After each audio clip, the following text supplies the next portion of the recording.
worn by the moon, Christmas Day jerseys continue to make us swoon. Before we cross over to the next decade, we got to have a best of the best list made on the Ball is Bay NBA podcast. Your favorite NBA podcast in an Indian accent. We're back at it again with the last episode of this decade, which for all our discussions will be 2010 through 2019. The tens was not only the name of the previous decades, it's also how many times I make my friends listen to this podcast. And that's a lie, as our last episode with Miss Brinda was our biggest episode of the season 3. Numbers obviously cannot be revealed, but in this decimal format, you'd need 3 digits to represent the same. We are really looking forward to the year 2020, as according to reports, at the stroke of midnight, India will become a superpower nation, and Ola Uber will be the only cabs we talk about. Speaking of cab, I've got with me, as always, the vehicle of virtual reality, sender of WhatsApp messages aplenty, and taker of photos of Christmas food, Vineet Devaya. Vineet, welcome back to this last episode of the pod for this decade. For this decade, we've got quite the episode lined up. Yes. For this decade, yes. Disclaimer. Disclaimer, not the last episode, my friend. Definitely. Absolutely not. How was your Christmas celebrations? And It was pretty good. I am in Warsaw, Poland for a month. And so I was expecting snow on Christmas Eve, but there was no snow except for last night. So, Okay. That was pretty good. And hopefully I'm going to be here for New Year's Eve too, and hopefully it snows again. Because these places are really beautiful when it snows. So. Nice. Looking forward to this now. We've got We've got a special episode lined up today. You wanna talk about the guest, or should I do it? You should talk about the guest. You better let me do it. Okay, thank you so much. Yes, our guest for this episode is none other than the founder of Crossover Academy, Shaun Jayachandran. As you may recall from his last visit, he made fun of me and my OKC for being bitter at KD's exit. Guess who's laughing now? Welcome to the pod, Shaun. Welcome back. I mean, it's a completely different OKC teams, but you're still the same person, I see. I'm trying, but I'm excited to see if your love for OKC is still holding, right? That they went from absolutely. the dynasty, the potential dynasty of the decade to whoever they got right now. So, he switched. He already switched. He's already a Rockets fan. I did not switch.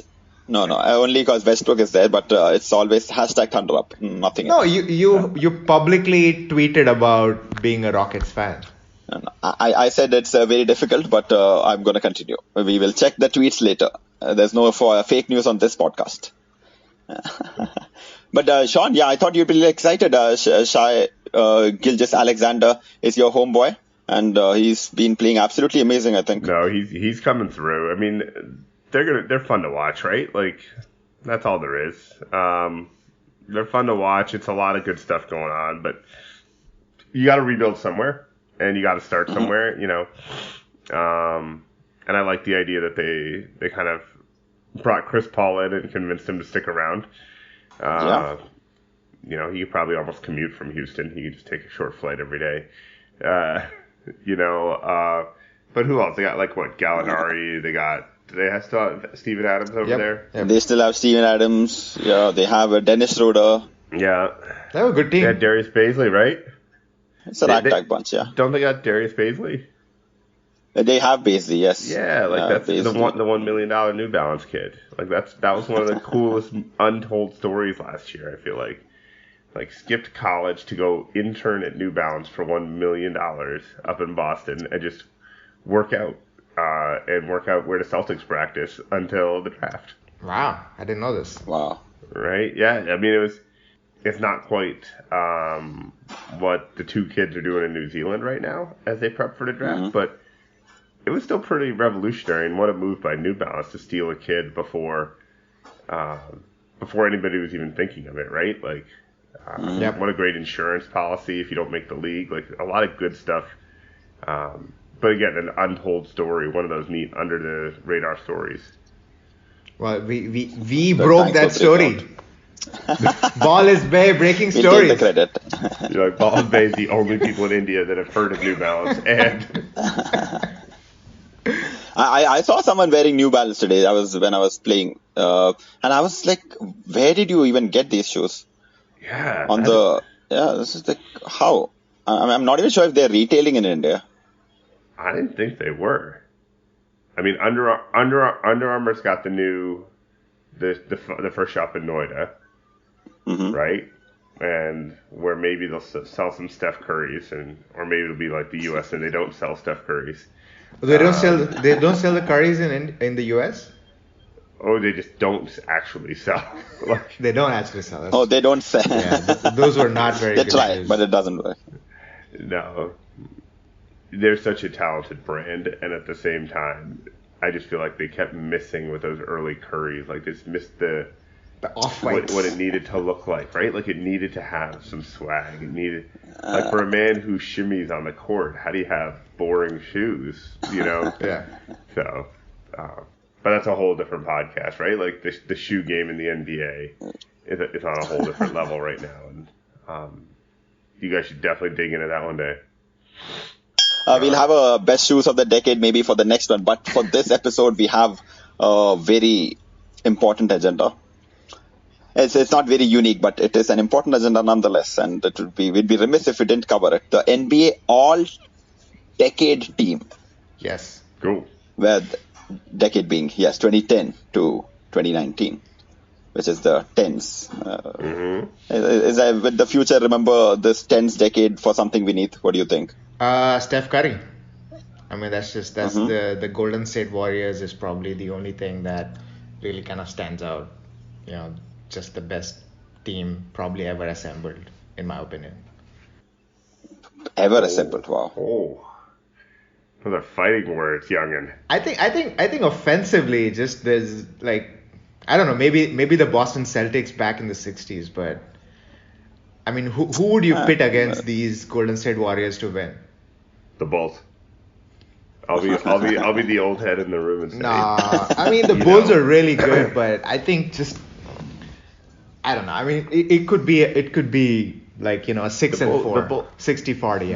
The Bulls could have played that up and down. Yes. Shoot three stuff, right? Like Jordan's wasn't a great 3-point shooter, but you just had Steve Kerr. It, right. You had Steve Kerr, you had That's John it. Paxson, you had Kukoc, you had Scottie Pippen can shoot the rock, right? Like they had Craig Hodges, right? 3-point champion as well. Yeah, we got Klay Thompson and Steph Curry and KD. Klay Thompson, Steph Curry, and KD. KD was a temporary. Okay, I'll even give you that, right? But so how do you match up across that? You can't. That's my point.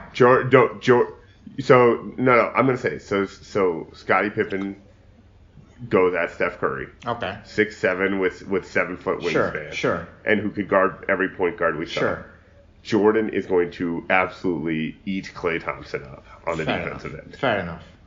Okay, so now you're at KD has got either Rodman or Kukoc or someone, right? That's your matchup. Is KD going to outscore Jordan?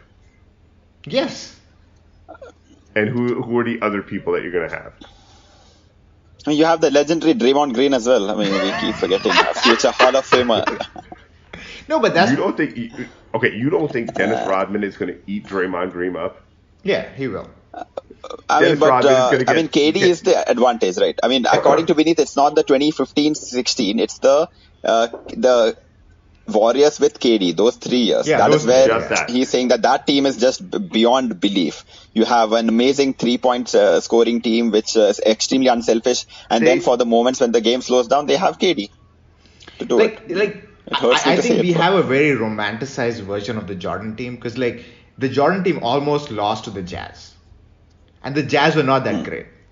Wait, it was like a 4-2 series. Right. But what I'm saying is that it wasn't as dominant as the way the KD teams were, is my point. It's like, it wasn't like they were winning all these games the way the Golden State Warriors were being super dominant. Like, there was no team that was even coming close. A LeBron James team was nowhere. Who was the other one? I just don't... the Houston Rockets. OKC. I think you're correct in that other teams weren't assembled to play again. I agree with that. I just don't think the stack was there. How many championships did they end up winning? of those 3 dominant years? 2. But the third Okay, one was so- the third one was just because of injury. I mean, honestly, the Rockets, the Raptors. You don't tell me. I'm just saying. So I'm sorry. Wasn't there a flu game? Wasn't Jordan like dying on a sideline, still winning championships? Like that's part of it, right? You gotta be there for the long Fair haul, enough. right? They couldn't even own the 3 years that you're saying they dominated. I agree. I'm just saying that on of the other decades, hand- probably that's the. No. But on the other hand, I think you speak to what I will remember the 10s for, right? Is the dominance of LeBron James to get to almost every single championship. Like we've not seen that since like a Bill Russell, Yeah. right? So they did everything possible to be there. They did everything they could to make that happen, and it's pretty incredible. So it is what it is, but it's pretty special. Absolutely. Yeah. Mm-hmm. So Yeah. I never thought. Yeah. LeBron James also probably. You didn't think of LeBron James, is that what you say? LeBron James at point guard, shooting guard. Yeah. Yeah. That'll be an interesting game, though. If we had LeBron at every point, I mean, every position, and Jordan at every position, don't you think the LeBron... it's LeBron. You got to take It's LeBron. LeBron, right? You got to take LeBron at that point. He's just too big, strong, dominant. He's a better shooter. He may not, but Jordan may knock him out at every spot. That's possible. Well, I mean, for me, I think the 10s might be the decade where, since nobody asked... I was going to ask. In my mind, I was like, it's too late. ask My feelings have been hurt, Vineet. It's okay. It's all right. Yeah, I was going to say, Ashwin's about to start telling me about how Dirk Nowitzki and Jason Terry are the team of the decade.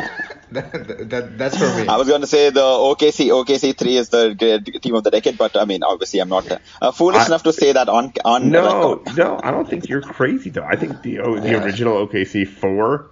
Yeah, including Ibaka. Yeah. Including Ibaka, I mean, my goodness, if you let those are 4 phenomenal players. Like they could have made a run. Yeah. OKC, I don't know if Golden State holds with them. No. Like that alone is a statement that I'm like. There's a great story, right? Is that the Golden State Warriors have the NBA ushering, like we just talked about, like there wasn't a team to compete with them because OKC dismantled their team. Yes, Yeah, that's true. Right, like they were like, oh, we're gonna get rid of future all-time top 3 scorer James Harden because I don't know why. And we don't want to pay some money or whatever. $4 million. We didn't like the way he played in the. We didn't like the way he played in the finals or whatever. I mean, I don't know. They could have. You would have. If I told they you could right have done now, something. you could have won 3 championships, and all you had to do was pay a little luxury tax. Sold. Yeah. Right. Hey man, yeah. I thought the owner had a lot of money, but also, he didn't have I don't 4 think million James in Harden change. would have been James Harden if he was in OKC. Like he wouldn't be that. But he would have had a ring. I mean, he would never have been what he is, like the Right MVP now, yeah. and all-time scoring genius. I don't know. You think would've Russell been Westbrook There was would no have taken space for like that. who There would have taken a seat there was no back, space though? for all 3. Someone should No, have. but you Not would have Westbrook. played all Not 3 of Westbrook. them and let them just swing the ball around. You'd have let them just go at what they want to go. You'd have had a set. You'd have, if you in modern NBA coaching and modern coaching, right? You would have like 20 plays for each of them when they have the ball in their hands. Right now, you have 60 different options that's coming down the court, and each of them could be a totally different style of play. Like what's going to maximize the strength? I mean, what's the strength of Harden is the fact that they went very almost like high school ballish, right? To an extent. One-on-one, yeah. Not that way. They took that 8 seconds or less offense, right? And they put their best player to get the ball, whether he was a point guard or not, right? And that's what like schools like DeMatha would do or Montverde, right? We're just going to get the ball in the best player's hands and allow him to just create Like, why wait to get him the ball in the offense? Just give it to him, especially there's no full court press, and just let him run as fast as he could, find somebody open, be the trail man, and all of a sudden he's wide open on the trail, right? But don't you think like James Harden had shown that he had like point guard ability in OKC? I think he did point guard duties in the fourth quarter. Like He was kind of like a Manu Ginobili kind of guy, right? Like but that's my point. But definitely. Unless you're facing that full court press, this isn't, again, old NBA. You don't need, like, Stephon Marbury handling the rock, like, coming off of something, right? Like, that, I think there's the romanticized version of what a point guard should be, is that this and one all-world skill ball handling genius, right? Like Steph Curry. But again, when does he have to display that? He doesn't get to. Yeah, Steph doesn't do point guard duties as a point guard probably in the 90s or 2000s would have done. He doesn't run plays to that effect. I mean, in that case, I think Draymond Green is probably more of the point guard for the Warriors. Right, like a point forward, right? It goes through. Yeah. Exactly. Yeah, no, like what we're looking at is in the NBA, can you get the ball across half court with no press? Like, let's be honest, like, which is why, like, Durant can bring up the ball, right? Like, that's why the Bulls had Scottie Pippen bringing up the ball. You know, you don't actually need you don't need John Stockton to sit there and run off a pick and roll. You could run anybody off a pick and roll now. That's true. And that's why I'm like, you know, it went back to, like, an old school, like, high school effect of, like, hey, let's just get the best player the ball in his hands and let him run with it. And let's see what happens. That makes sense. All right, let's go to the decade team. Otherwise, we'll keep talking about James Harden, man. He's the most interesting person. What are we talking about? Our first team all decade. Let's go. We have provisions for an all NBA all decade first team and a second team. Yes. So I mean, Shaun, please let us know what your team is. I think it starts and ends with LeBron on that one, right? Yes. LeBron, like I said, goes to every championship. And you can't talk. Okay, let me check if I have LeBron on my list. Check. Yes. Yeah, if you don't, just shut it down. Let me see. I got him on my list too. Right. Like LeBron, Curry, Harden have to be the obvious. Yes. To me, right? Like, and then so now you're looking at two spots. Durant has to be there. Again, goes down to one of the great scorers of all time. And then for me, the fifth is, there's a little bit of nebulous, a little bit of space. For me, I'm going to go Kawhi Leonard. I think people forget that he's played for so long. That he was on a Spurs championship team early in the decade, right?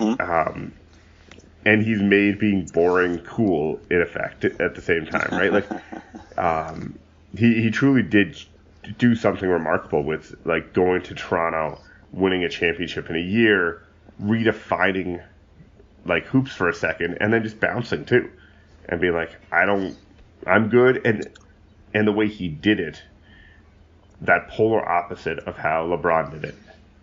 Yes. To an effect, right? Like, Toronto still loves Kawhi Leonard, right? When LeBron first left Cleveland, nobody loves him. I mean, that's, I think, I Raptors fans even, like, capable of hating people. I didn't know that. I mean, I saw the ugly side when they cheered when KD lost his Achilles. They didn't really cheer. No, that's not what happened. There's a clip I'll show you. There's this guy who's just clapping. One guy doing it does not mean the whole city does it. No.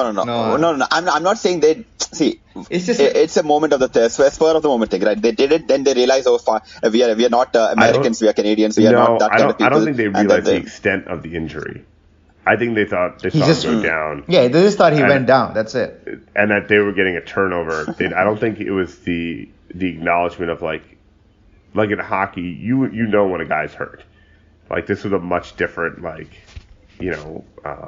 perception of what happened. I mean, if you're gonna hang everything on that one moment, we can go to every stadium. You don't expect, Raptors fans to hate anybody. Plus, LeBron didn't deliver them a championship, and Kawhi came here, did his thing, and then went back. I mean, he was like, I don't know what the metaphor for that is. But he came, did his job, and then he left. He didn't create any issue. He didn't talk about it ever till the free agency. Even in free agency, he was like extremely quiet. Even Woj could not get a word out of his camp saying who are they looking for. It was complete silence, and it is such a difference from the end. Like when LeBron goes for a trade, you're hearing about him asking for a trade in the middle of the season. He's like, I want all these people traded. There's no drama whatsoever. And like you said, he made that boring part, because with all this NBA 24/7, where you have NBA on Twitter, you have NBA on Reddit, you have all these discussions analyzing every single move. Kawhi Leonard just comes, plays ball, wins championship, and goes back. So I think that way. Plus, he's been playing since 2012, so that's almost the entire decade. Yeah. All right, so that's my first team. Who you guys got? Wait. Is there any difference? Who do you have on number 4? KD. He's got KD, Kawhi, LeBron, Harden, and Steph. Harden and Steph. Okay.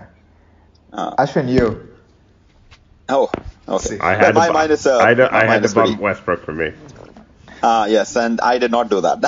Of course for not. me, it's For me, it's definitely LeBron, Steph. LeBron, Steph are for me, and LeBron, Steph, KD are, what is the word? Unanimous for me. I mean, I don't even have to think about it. Mm-hmm. I put Harden and Russ, but Russ could have easily been replaced by Kawhi. But since I love Russ, I think Russ should be on that first team, all NBA. Oh my! All decade. All decade. Russell Westbrook, really? But okay, I mean, come on, he did some. Okay. He did some very nice things. He's played the whole decade. And the fact that should not matter, but whatever. And the fact that he's second fiddle now. Well, to Harden. Not to anyone else. You just say it. Your all-decade team involves a guy who's the second option. It's a great second option to have, I think. Yeah, that is true. My first team all decade is LeBron, Steph, LeBron, KD, Steph, Duncan, and Kawhi. Whoa. I'm going to make my argument, right? So this is it. Please go for it. So these are the winning percentages on in a 7-year span for the decade, right? The team that won 420 games, the team that won 414 games, the team that won 385 games, and the team that won 324 games. 420 is the Golden State Warriors. Okay. 414 is the Spurs with Duncan. 385 is all the LeBron teams. Damn it. Okay. And 324 is all the Harden teams. And this is across a span of 7 years. Right? Yeah, but you're selecting a very specific 7 years. No. It's just the first 7 years of the decade. Till Tim Duncan played. It's the first 7 years. So, but what were Duncan's numbers? What was his impact on the team? He was the best. He was the best player. Kawhi. You're saying that Kawhi. Which year was Kawhi the best player on the Spurs? Didn't he win Finals MVP? He was the best player in the finals because wait a second. Because he defended LeBron, but he wasn't the best player of the entire season.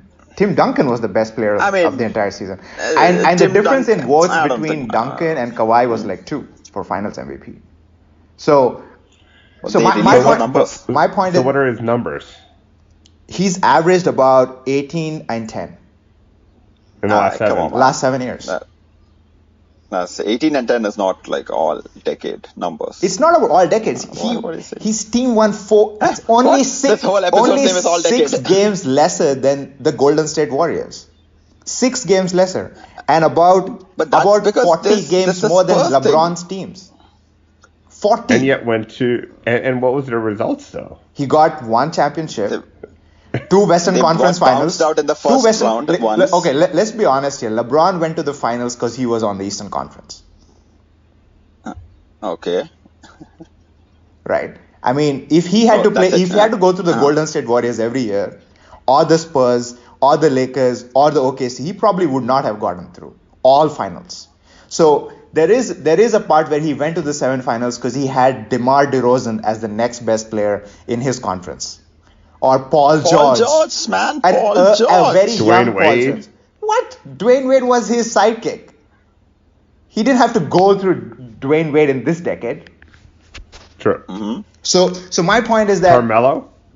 what? Are you saying Carmelo wasn't good? The Knicks? Really? Come on, man.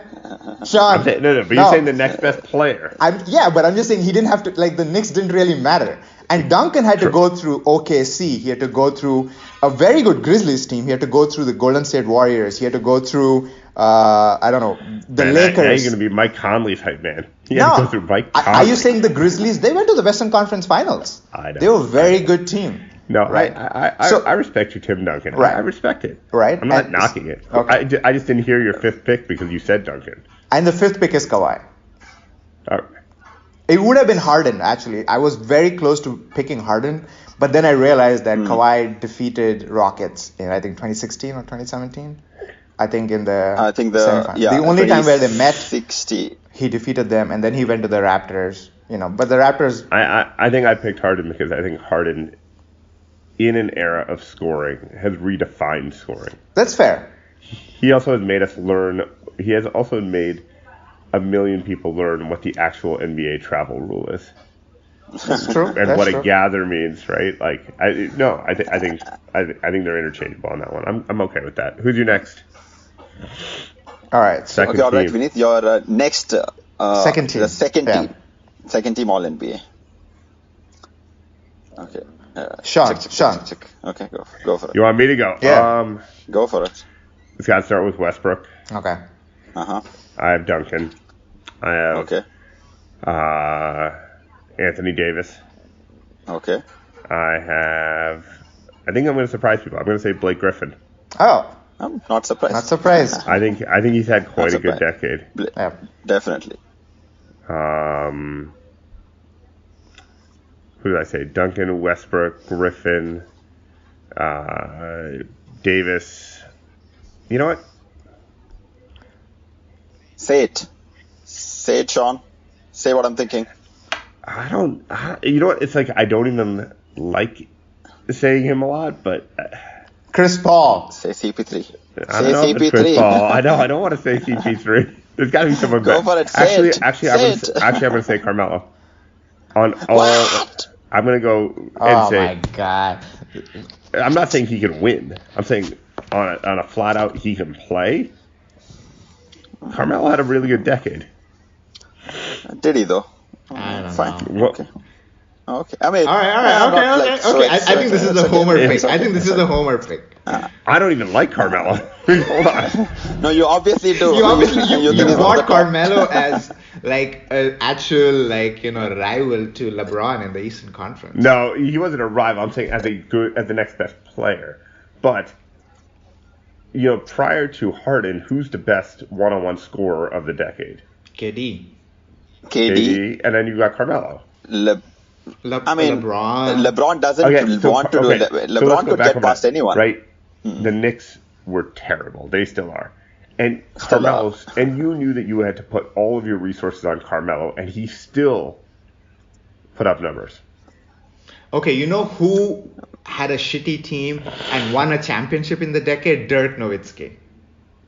Wow, you're gonna go. That he had Jason Kidd. Jason Kidd, who was like 40 years He was old. old Jason Kidd. I would still take 40-year-old Jason Kidd over who Carmelo's playing with. In the Western Conference, he had to go against OKC. I think his next best. Come on. You're romanticizing early Western Conference. He beat the two-time defending champion Lakers. He swept them. Not even beat them. Swept them. You won't pick Dirk, you pick Carmelo, really? No. Do you not agree that the Eastern Conference has been shit for this decade? Like absolute trash. Oh, no. Right. I agree. I'm just saying on a player level, Carmelo he takes a lot of heat, but why not Derrick Rose then? Play. Derrick Rose didn't play half the decade. But he was much more effective than Carmelo. He didn't have a great team. His second best player was a very young Jimmy Butler. And his third best player, Taj Gibson. And his third best player was Joakim Noah, who kind of disappeared right after he left the Bulls. So why not Derrick Rose over Carmelo? Because sometimes you just gotta have fun. Because Melo won. Didn't Melo win 2 gold medals? Didn't Yeah, Carmelo but go with that's- 2 gold this medals? is an NBA Yeah, you all put all the decade best thing. players Come on, man. in the NBA there. I'm sure you'll win 2 gold medals. I think even DeMarcus Cousins might have won if, 2 if, gold if medals. 18 and 10 makes it, I think Carmelo's like 18 27 and 10. and Whoa. Whoa. 18 and 10 plus Whoa. the best winning record. plus Plus no. 2 conference Yeah, we're not talking finals. about best teams, Plus man. I know, 1 plus conference three champion. plus 3 other Hall of Famers and a Hall of Fame coach.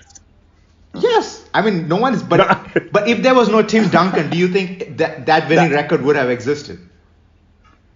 Yeah. No. If you replaced him with, No. not with LaMarcus Aldridge, but maybe No. with someone else, I don't know. Come on. Man. Not- you will not- never not to remember that this extent. decade for No, Tim Duncan. not No. the difference no, not between to that extent, the difference but- between the Golden State Warriors in their 7-year run and the Spurs is 6 games, and probably Tim Duncan didn't play those 6 games. 6 games and like 3 championships. 2 Load management. 2 Yeah. championships. No, Well, so that Who goes had back to 2 my point though. championships? Of like, Like Golden State won 3 and Spurs won 1. so right, but that goes okay. back to your statement of like Golden State being the team of the decade, and you're now making the argument that the Spurs were just off of them. I mean, Yeah. I would make that argument, but I know that the Golden State. You will lose it. I would So lose please it. don't so make so that I wouldn't argument. make that argument. I'm making the argument for all Tim right. I know. Duncan as an all-decade No. player because people I- forget I- how good the Spurs were in the first 5 years. They were. Yeah, they're We are not talking very- about how good teams are. We are talking about how what would you best remember this decade for? Which players would you remember this decade for? What did Blake Griffin do? But we still respect that he is one of the 10 best players of this exactly. decade. You're not giving Blake any heat.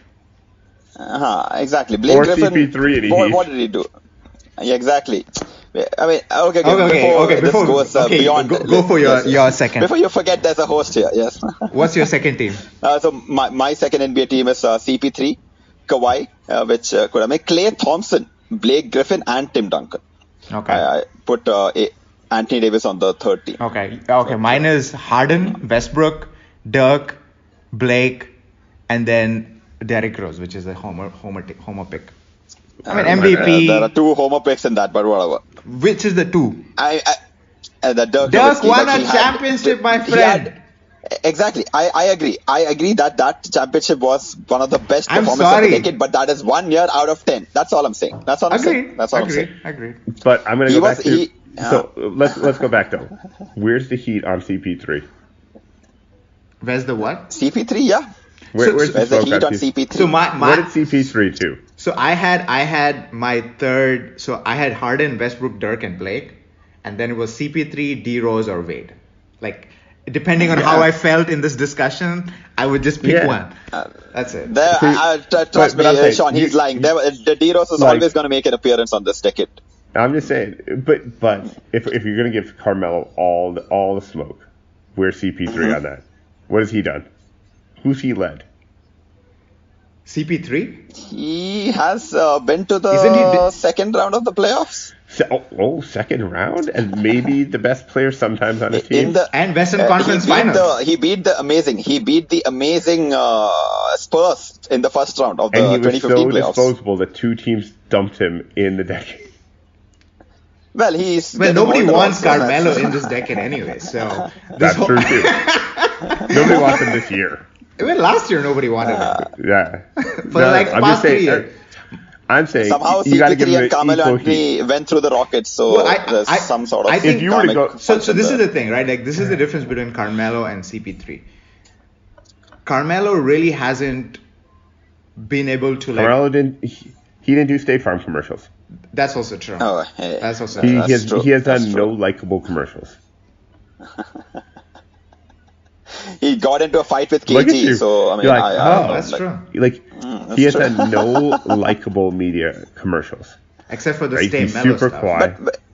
But we don't even The hoodie see any Melo of the NBA commercials. Yeah, but that wasn't even like that was more like it generated That's off of like marketing, his yeah. trainer posting videos of him working out, moving in half speed.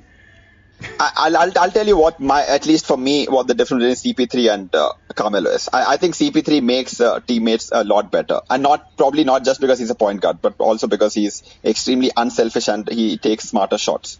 I mean, sometimes his teams don't win, but they have won. The Nuggets Carmelo was really, really good. Nuggets Mello is unreal. Unreal. Olympics Mello is unreal. when he has people to distribute to. I mean, it's like the he's very Draymond unselfish. Green discussion. It's like, yeah, I mean, if you have, Argument. if you have three of the best shooters of all time, you are going to have a All lot of time. assists. Like, And you're gonna have a lot of victories. Yeah. I mean, I could get 10 assists a game playing with those three. Just Just pass pass to it over. KD and be like, Here you go. Here you as long go. as he can hold the ball and pass it, yeah, go for it. Yeah. You wouldn't even And- require a pass. You could do a dribble handoff. Yeah. That's what he does. I mean, Andrew Bogut That's a solid was streak, yeah. averaging 6 assists. Yeah. Those numbers don't seem right, but yeah, sure. 5 assists. Let's go for it. 5 I don't points. know. 5 points. I think Dirk is definitely there. Kobe had a good end of career run. Yeah, I mean, where he just didn't care and started shooting stuff. Did he though? Did he Did he? though? Oh no, I don't Did he think his though? teams win. Did he I though? don't think his teams win. Yeah. Again, I'm not a Kobe stan by any stretch, but like he made it interesting at the start of the decade, Start. right? Sure. He won a championship right before the decade started, so I'll give him that. No, you right got- at the decade started. He started you right got- 2010. Right then. Who I don't else? know, where do we put Okay, who's your third team? Giannis over the past few years makes a case, right? Yep. Yeah. I don't know. Like I like Dirk. I think Dirk's really good. So this I is how I broke it down. So basically, I broke it down to the best player of a championship is the first best player of that year. The second is the best player Okay. of the finals, and the third is usually the MVP or the first or the best player of the best regular season. If What? That's Okay. how I broke it down per year. So 2011 was Dirk, LeBron, D Rose. 2012 was LeBron, KD, Kobe, because Lakers were playing really well. 2013 was LeBron, Duncan, KD. 2014 was Duncan, LeBron, KD. 2014 is when Kawhi won his MVP. Yeah, but Duncan was the best player, man. Why do you keep saying that, man? Finals MVP is different. Finals MVP is like, would you say Andre Iguodala is a better player than Steph Curry in the 2015 championship? No, but then, no, obviously Exactly, not. that's the same thing.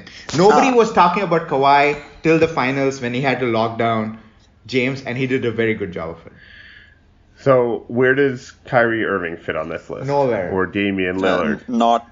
I mean, he won a Dame was on my championship. third. I mean, Kyrie won a championship. But he was the second best player. Yeah. I mean, Kyrie is on my third list. Let me just reconfirm. But then nobody asked for it, so I'm You know a little who's interesting confused. this decade too, and it totally gets under, and this is a homer pick, right? Toronto guy, right? It's Kyle Lowry. Kyle Lowry had a very good I'm decade. sorry, man. Vinny will laugh at any Eastern Conference pick. which is Anything not in LeBron. Eastern Conference is disregarded unless it's LeBron James. Because LeBron James was toying at the Eastern Conference. He was just having the best time. He was like, It doesn't okay, you know mean what? you didn't have good individual players. Yeah, they had some good. I think Paul George was probably the best. Paul George, and, I had him and in my a third non-injured Derrick Rose. Like that Bulls team took it No, took it to Miami. No, I think more than that, Paul George took it.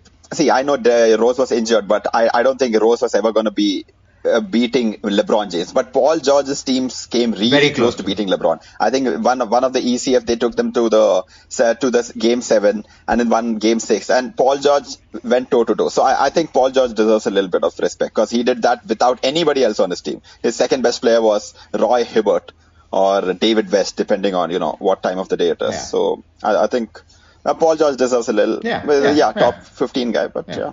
Roy Hibbert is like is a great casualty of modern NBA and the change, right? Yeah.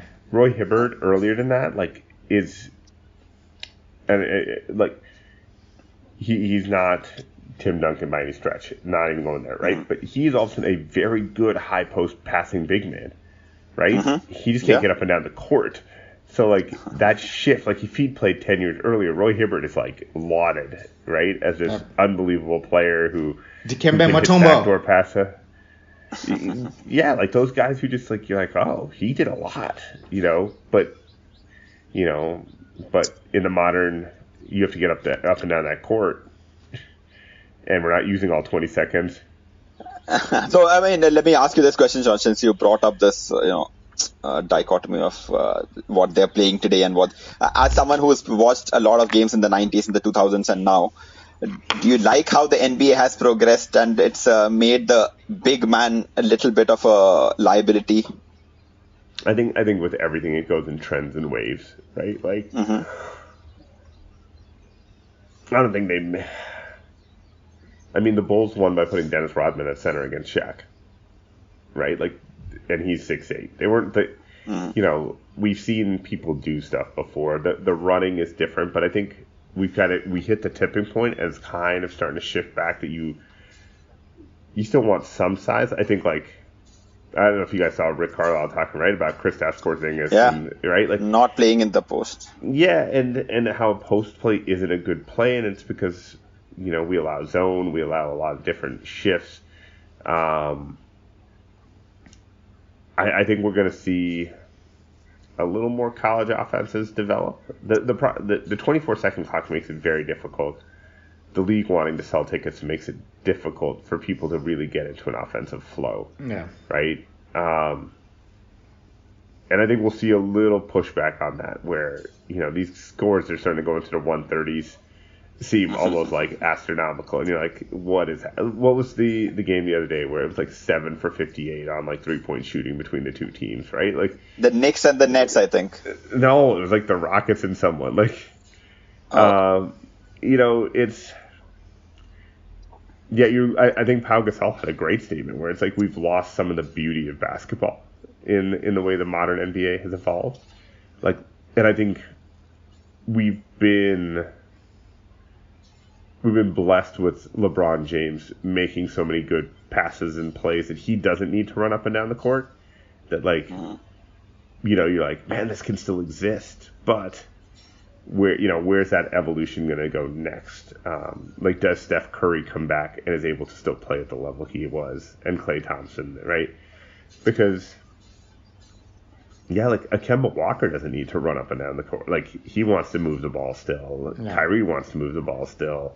I think, the Mike D'Antoni system makes sense, but I think the evolution after Mike D'Antoni's system also is, what happens if it's not there?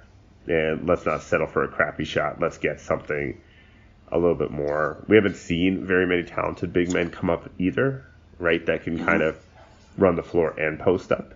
Giannis Antetokounmpo. But he doesn't post up as much. He's starting to a little bit, but he wants to hang out, right? But he could. He could, and he's a very good passer. Giannis could be the one. But we saw a strong, different types of post players. Yes. Yeah. Embiid's phenomenal. It's all going to come down to if he stays on the court. Yeah. And if he doesn't get punched in the mouth by somebody. Yeah. Because that's going to happen that we can't promise, but yeah. No, I mean, look, there's going to be the day he starts bad-mouthing Giannis, and Giannis is not a small human being. Right? He's trying to stay humble, He's trying to stay humble. Who, Giannis? He's going for the back-to-back MVPs. Joel Embiid. I like his post-game interview after they defeated the Bucks, and he just kept saying, I'm just trying to stay humble this season, and he just said, I'm trying to stay humble like 20 times. He, there's a lot that he picked up a lot of love in college and stuff as he was learning English so rapidly, and his mastering of the language and shooting his shot. But I think that evolution of, like, being a grown-up took a little bit longer. Yeah. Like, you're not just a kid who can say ridiculous things anymore. You gotta come out here and play. Perform. Yeah. Yeah. Kawhi might have stole a bit of his soul on that Game 7 shot. Yeah, that's true. That's right? True. That's true. He has to be a little quieter after that. After that, he has nothing to say. Got nothing to say. No, especially because Kawhi went around Embiid and Ben Simmons on that play, right? That play was just crazy. Crazy. Yeah. That's what sealed Kawhi as, like, I think if Kawhi, do you think if Kawhi wins another championship, he would be better than LeBron? No, he's not better than Kobe. That's a tough argument. I don't think he's better than Kobe. Like, Kobe has how many rings? He got 5, right? Well, I mean, but he Come played on, with Shaq. Let's. Yeah, but so that's like saying Kawhi played with Duncan, right? He got 1 there. But You gotta the- give him credit. Oh, all right, Vineet, your argument has been used against you. No, because if anybody watched the Lakers, I mean, you obviously watched the Lakers. Yeah. They had 3 people on Shaq. Every time Again, yeah. Shaq got the ball, there were 3 people. Like, it's a different thing. Let's not. It's not the same. No, but it's not the same but different here, right? Like No, it was like playing he had 2-on-4. Ginobili, he had Parker, and he had Duncan. No. So He legitimately got to be a 4th option. Agreed. So I think that the That 2014 was wash. that was that. Yeah. Yeah. I agree on that. But that's what I'm saying. If he wins one more championship, because the Raptors thing was ridiculous. Like he took that team. Look, it was like a if he can Dirk elevate- Nowitzki type performance. If he elevates the Clippers to not just winning a championship, but being the team of Los Angeles, we are looking at a monumental shift in all of sorts of basketball power. Like that is not like the fact that they're already starting to conquer LA as a team is a whole different marketing brand than we've ever seen. Like they didn't have this love when they had the Lob City. with Lob City, right? No. People are like lined up to be Clippers fans. The jerseys are killing it. They're sponsoring hundreds of outdoor courts. The Clippers organization is really making a play for the city of Los Angeles, which no one ever thought was possible, right? And I think maybe they started seeing what the Nets were doing a little bit, right? Like we're seeing it on both sides of the world, right? The Nets are making a play to own New York, and the Clippers are making a play to own LA. Like, did we ever think that you'd be like, oh yeah, like Nets Clippers? That's who we're looking at here. Like The team of LA, of course, the Clippers, yes. right? Like, But aren't they trying to move to Inglewood or something? The new stadium is Inglewood That's also in Los Angeles? yeah, it's just a different part. It's just not going to Yeah, be it's where- the Staples Center. It's not gonna be in the I was gonna say the Forum, right? It's the same idea, but Well, I think it's fair enough, yeah. I mean, you have all the banners at Staples Center, then how can you call Clippers the team of LA? You right. No, better you move need to a to different you shift. You need to make a shift, right? Where are you gonna Yeah. hang that? It's gonna look weird if you hang a banner up there. And you have all Shaq jerseys and Kobe jerseys and Jerry West. I think the Nets. I think the Nets precursor to that, as poorly as they've done it, did lay some groundwork for the Clippers thinking this was possible, right? Like building the stadium, having their own space, bringing out cooler jerseys, right? Representing more of the city versus like the history, right? Both teams are rocking very urban trend looks, right? Like the Biggie Smalls jerseys for the Nets are absolutely dope. Right, like those kill it. Right, with the shout outs to the Coogee sweaters, like come on, like, and now the Clippers going the same route, right? With the stylized Los Angeles. So, I think Kawhi needs to win 2 to say he's over Kobe or he's over LeBron, right? But I think 1 and he shatters the NBA world. Like, to be honest, I think there's 2 different things that happen there. I think he wins 1. The Clippers winning, I think, shatters the NBA world, right? All of a sudden, you literally can pick a star that can dictate what's going on and elevate a franchise if he picks the right co-conspirator with them, right? Yep. And shift the power. I mean, I don't know what the Lakers would do if the Clippers won, right? It's like the Knicks have never had to worry about the Nets winning, so they haven't worried, like... Right, but I think Kobe fans will be pretty happy if the Clippers win, because then they'll be like, LeBron, we told you LeBron is shit. Yeah, we told you Kobe is the GOAT. And Kobe would never lose to Kawhi. Kobe would never lose. Kawhi's a killer. Kobe's a killer. He would take the last shot. I mean, how many of you guys saw that, right? Like this past week, right? Like Kobe would have hit that shot that LeBron had knocked out by Pat Beverly. And you're like, yeah. LeBron's literally out there playing injured. And God, Kobe fans are so nauseating. it's because they know that they're not Jordan. They know that he's Jordan. I think it really kills them, yeah. Like once they started seeing like, oh my gosh, he did steal all his moves from Jordan. He is Jordan, like not 2.0, but like 0.8, right? and that, like, right, and that, like, you needed that killer ideology, as if Kobe grew up like the toughest kid in any block. No, Like, I think Kobe, it was all like grew up branding. in Italy. It was all Yeah, branding. Kobe Bryant grew up in Italy. Like, who was he fighting in Italy? The mean streets of Naples? Come on. Moves goes Hey, but to Kobe. The Kobe fan has been agitated. I'm just saying. See, it's not his fault that he was not a big fighter. He was a small kid. But if someone who's half your size decides to fight, and if when Kobe decides to fight Shaq and all, you have to be like, at least there's something. When He's did not he fight Jordan, Shaq? but When did he fight Shaq? He they tried had to a fight fight in Shaq. He 99, tried man. to fight You Shaq. know, you're right.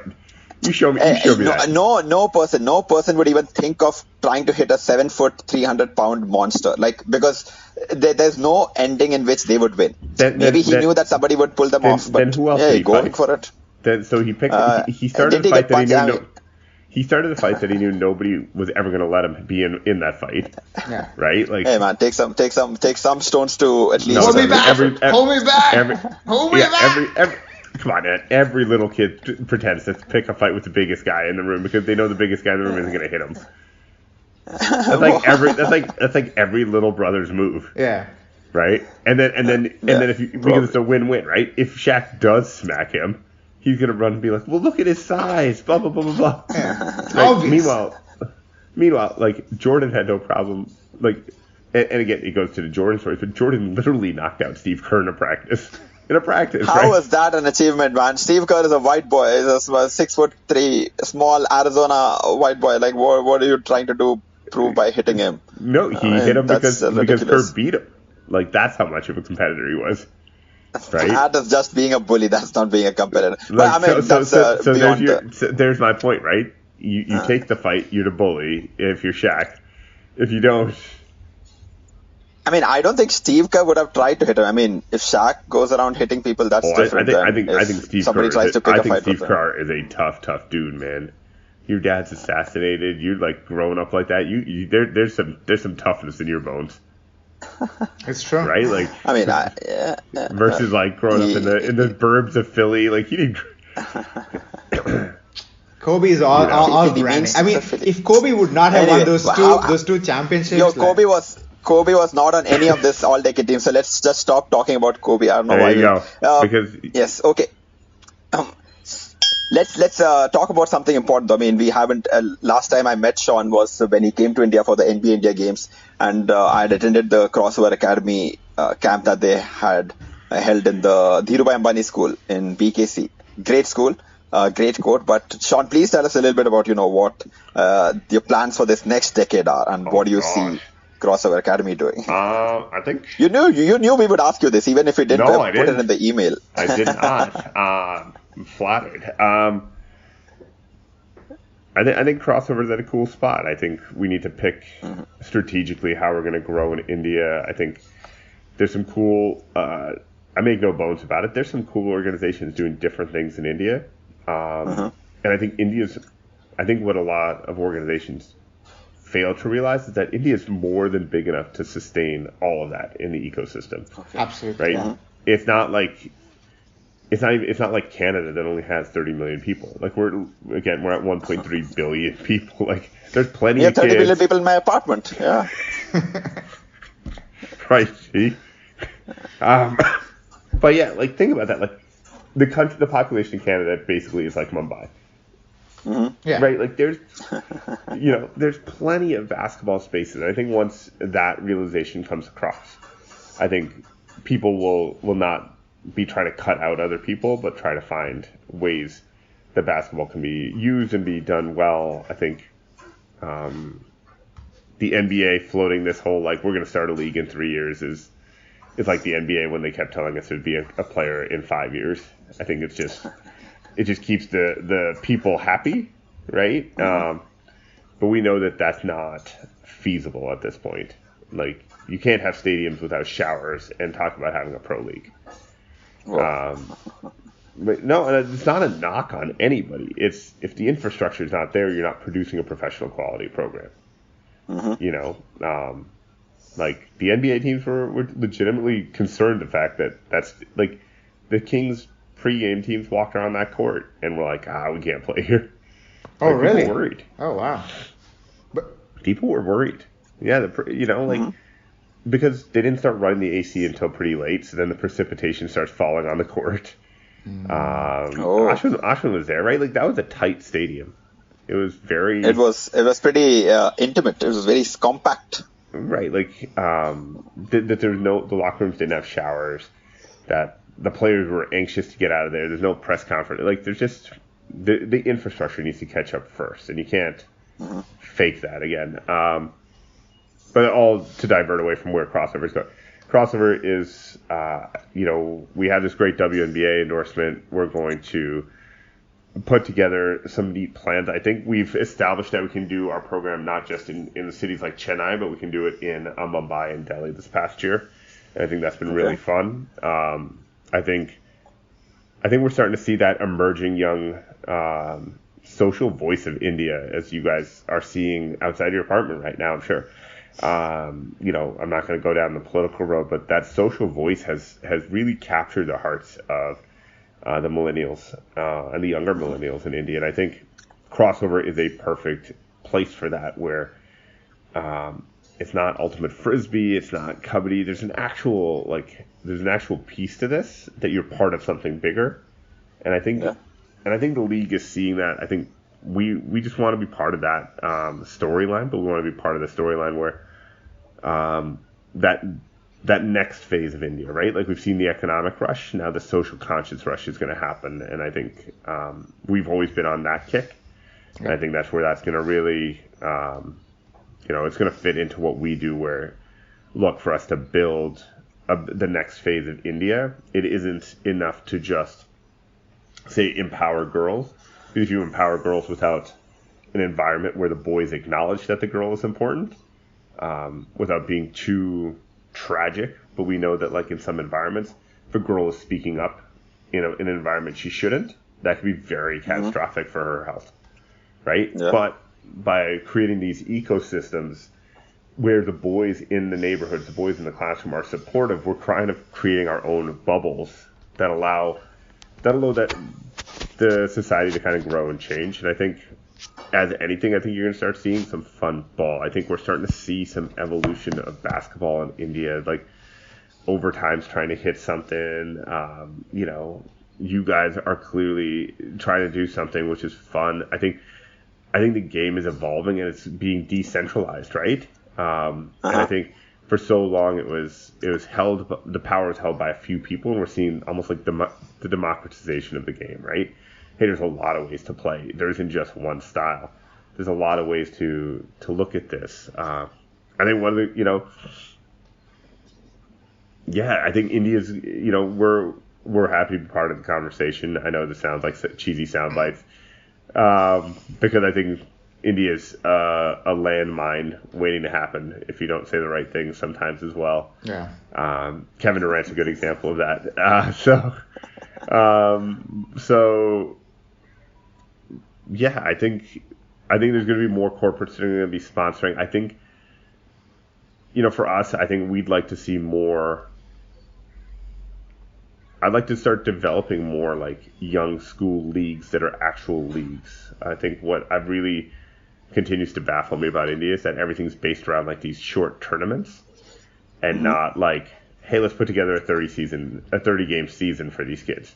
And then a playoff run at the end of it, right? So that you have time over the season to develop players and look at what a preseason and map out, like, there's a longevity to it, and you can't play your star player, 40 minutes a game because they're gonna, it's not even load management. It's just not feasible. I think I'd like us to start helping to build some more courts around town. I think.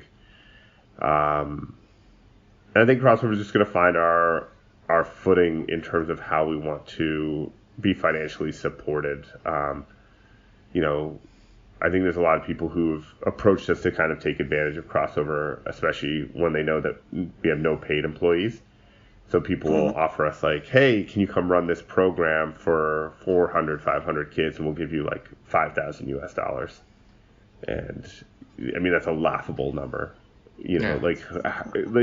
Because in two parts. One, I get where they're like, oh, we're trying to run these programs, but the other side of it is, if you're not running quality programs for kids, are you actually running? What's the point of being out there? Yeah. I think I joked around, Ashwin, with you with this, right? Like, when we were in Mumbai, if I wanted to open that up and say, hey, we want 10,000 kids here, you could have 10,000 kids show up, right? Yeah. I could have just gone and sat in the middle of Dharavi and said, we're going to run free clinics, and we could have had every kid we could have ever imagined. Would they get quality programming? Would they get any of the lessons we're trying to teach? No. It would look, I'm sure it would look really cool, like on a social media perspective, but are they getting the training? Are they getting the one-on-one? Are you knowing their names? Like, is this a dig on KD's world record of like the largest basketball? I did drill something camp or something like that. Something drill. They did jumping jacks. Yeah. Right, like that. All that. That's a social media thing. There's nothing. That's an India's obsession with the Guinness Book of World Records. Like. Like that has nothing to do. It's like those Olympic gold medals of Carmelo. Oh! Look.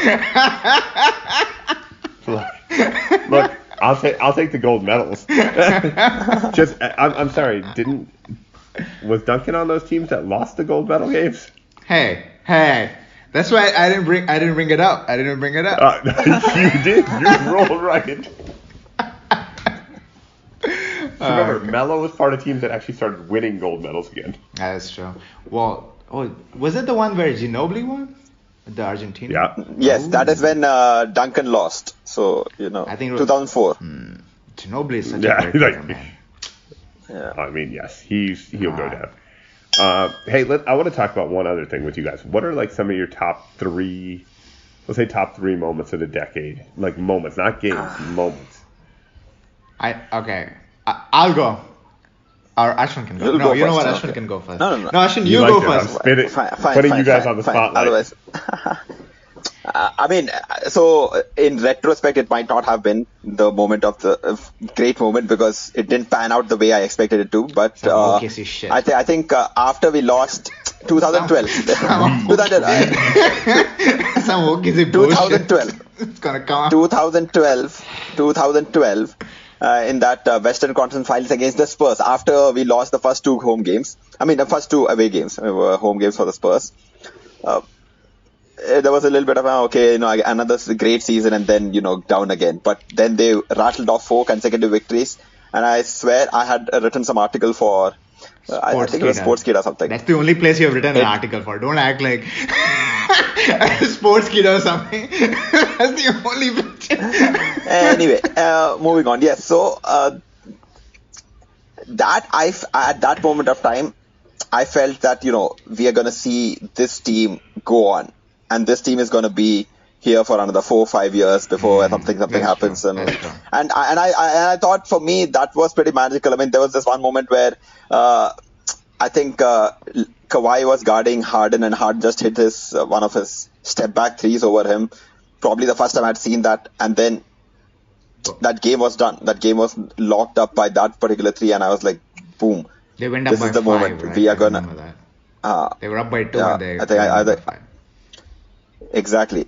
So Spurs kept coming back after every time they got a lead. They kept coming back, but then this one finally broke their back. It was at the 1 minute mark or something of that sort. I don't know, but I thought that was a pretty cool moment. In retrospect, it was not, but at that moment of time, I was like, wow, this is such a great That's a good one.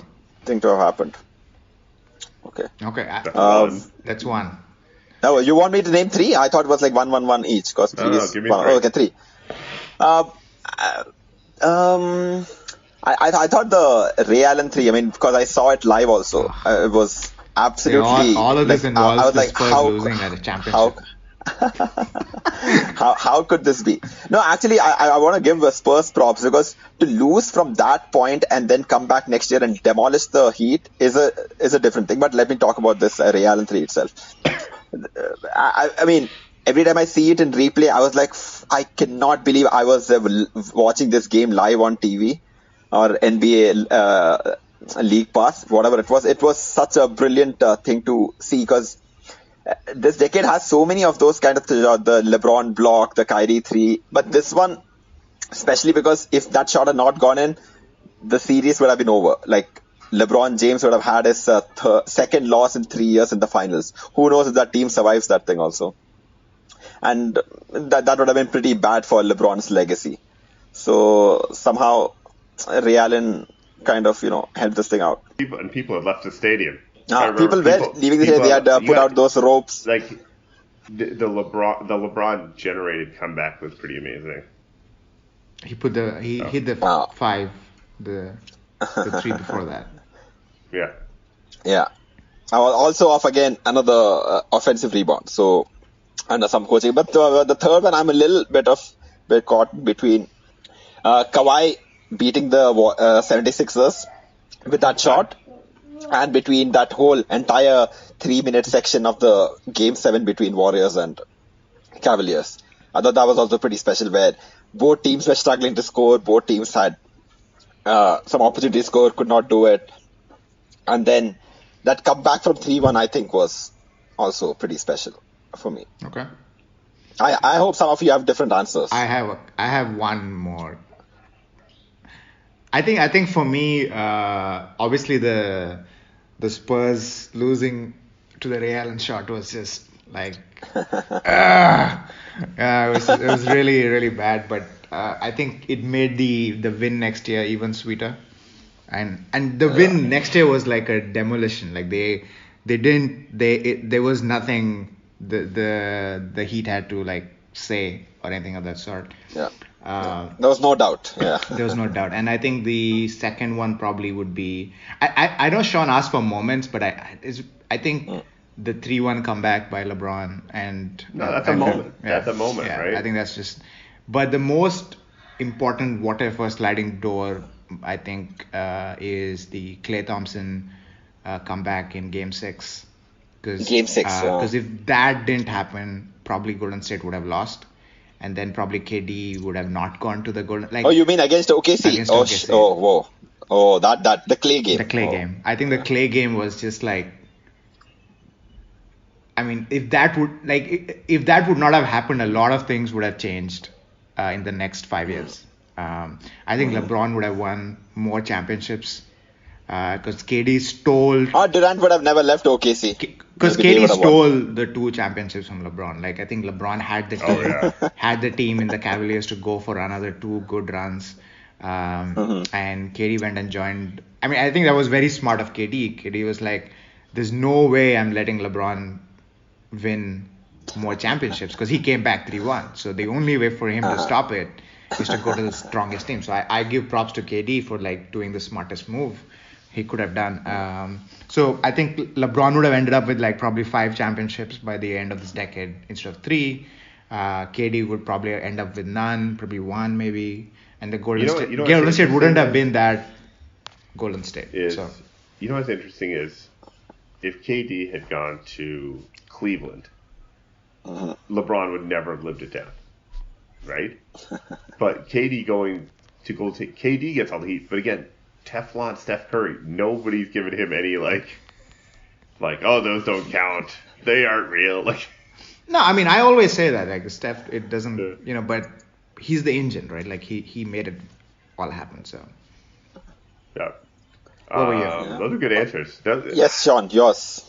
So I'll throw a few. There's so many great moments, and I think that's where basketball can, again, there's just these. It's what makes it special, right? I think Linsanity at the start of the decade. Linsanity changes a lot of what we think of basketball. It changes Asian basketball, right? It makes it so much more global. It's no longer like this random Yao Ming 7-foot giant. It's a 6'4", 6'5" guard out of Harvard who all of a sudden, is out there balling. Yeah. And we're all like, the world stopped. He was balling. The basketball world it's stopped. Ridiculous, yeah. Right? All of a sudden, he went right at Kobe, right? Kobe was still playing and balling then, right? Yeah. Like he went, like that. I think that was pretty special. Like as a moment, like it was must see TV. We're all like, yo, you gotta find a TV, you gotta watch this. right? I was actually out in Palo Alto during that, and like the bars were full at 4 p.m. West Coast time to see the Knicks playing at 7, right? Like Yeah. Everybody's like, I gotta see this. Like, what's this kid gonna do next? You're like, he really still can't go left, but we know he's gonna score,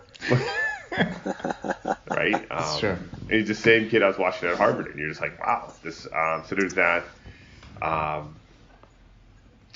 Let's say, I think the 3-1, the block, all of that encompasses, right? It's phenomenal. Yep. I think a moment that doesn't get talked about is the amount of leg injuries we saw this year over the decade. Like, and I'll go with Gordon Hayward and Paul George as the spearheading of those. Oh. Right? We saw crippling leg injury, right? Like we almost started to see, which kicked off the whole load management idea. Yeah. Right? Like, all of a sudden, whoa, what are we doing? Are these guys getting too big, too strong to do this consistently? Something's going to break. I think. And the game's getting much faster, too. Right? Like, this is a whole different moment Yeah. of what we see in basketball. And I'll throw in a bonus one is, was the game in Mumbai. I think that is a changing point, and the league starting in Africa, right? I think those are actual changing points of basketball where the NBA the NBA's talent isn't American focused now, right? Giannis, Luka, Kristaps, so where does that fit, and so this next evolution and how they develop it is going to be really interesting, and if they keep bumbling it or not, it's going to be really interesting as well, right? Like, basketball in India has not jumped to the level they wanted it to. It had a little bit of a run, and then it crashed. How are we gonna where are those next evolution points? But that game was really, the two games were pretty special, and yet a city of 25 million people, I would say maybe 100,000 knew there was a game. Like, when I was walking around the streets, when we were walking around, like, the kids at Crossover had zero clue there was an NBA game. Zero clue, right? Yeah. That should be the hype point. So I think, but it was a really cool moment of the decade. I don't think I'd ever thought I'd get goosebumps listening to the Indian national anthem. I still don't know the words. I swear, yeah, same. But the goosebumps, I was like, I did not see this coming. I did not see the tears starting to swell up, and I was like, wow, we're really seeing something. So, I think those are my 3 plus 1. I think there's some shifts, some themes of the decade that started happening. But yeah, I thought Lynn Sanity might get forgotten in a lot of this, but he definitely redefined a lot of what kids think. Like, there's a generation of Asian American kids playing ball who grew up with Lynn Sanity when they were 7, 8, 9 years old, who are now hitting high school, who are like, hey, I can do this. And I think we're seeing a different evolution there. Insanity. Yeah, I forgot about it too. Yeah, even I had forgotten about insanity happened this decade. But thanks, Shaun. Thanks, Shaun. 2012 was when Kawhi came in. So yeah, it's not. Kawhi was. It's not that old. The rookie Kawhi.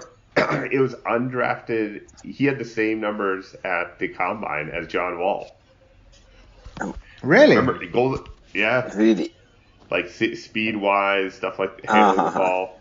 But think about that. He started, I think, with Golden State and Dallas. They didn't. I think they cut him or they all got rid of him. Yeah. Mm-hmm. He's sleeping on Landry Shamet's sofa in New York during his 10-day contract, and goes up. Should have never bought a bed. Kids should have just kept sleeping on sofas. Yeah. That would have been a good. That's such an Asian thing to do too. Just being scrappy. I think dude has an econ degree too, right? So yeah, smart guy. Yeah. Cool. I mean, yes, of course he's smart. He was in Harvard, right? He was the first kid from Harvard to get drafted since 1956 or something, and the league was all white. We've come a long way now. Not me sure. personally. Yes. All right. All right then. Thank you so much, Shaun, for finding time. Like we should just let the audience know that it's around 5 o'clock or something in Canada right now. It's now 7 a.m. I'm doing okay. It's now 7 a.m. Okay, so it's not that bad. We started at 5:30 a.m. So yeah. Okay. Yeah, exactly. Oh wow, it's 5:30 in India. Thank you so much, Shaun. Like we absolutely appreciate it. Thanks for asking that extra question, reminding us of Linsanity, annoying Vineet with your Tim Duncan questions, bringing Carmelo into this whole picture, and bashing on Kobe Bryant's alleged tough skills. Look! If you tell me Carmelo's not a first ballot Hall of Famer, I'm good. Hey, we never said that. He just said for this Paulus Bay NBA all-decade If you team. tell me Klay Thompson is definitely a first ballot, then Oh. Well, Klay Thompson. Well, anyway, that's different. It's a conversation for a different time.